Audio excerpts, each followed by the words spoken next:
ఇంద్రియాణి మనోబుద్ధి రస్యాధిష్టానముచ్యతే ఏతైర్విమోహ యత్యేష జ్ఞానమావృత్య దేహినం. ఈ కామమునకు ఇంద్రియాలు, మనస్సు, బుద్ధి ఆశ్రయములని చెప్పటమైనది.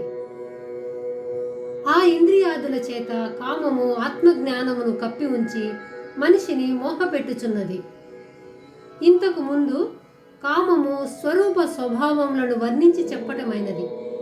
ఇంకా దానిని తొలగించి వేయుటకు ఉపాయమును చెబుతూ మొట్టమొదట అది ఆశ్రయించునట్టి స్థానములను తెలుపుచున్నారు.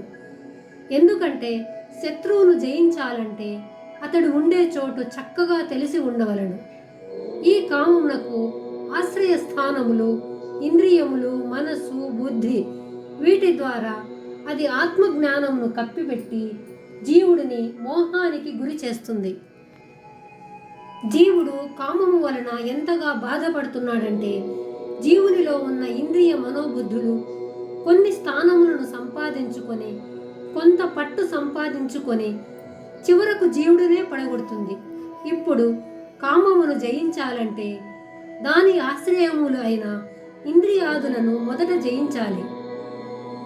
ఇంద్రియాలు విషయాలపైకి పోనీయకుండా అరికట్టిన ఇంకా కామమునకు నిలువ నీడ లేకుండా క్రమంగా నశించిపోతుంది.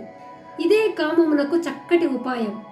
ఈ విషయాన్ని రాబోవు శ్లోకంలో శ్రీకృష్ణుడు స్పష్టంగా చెప్పెను.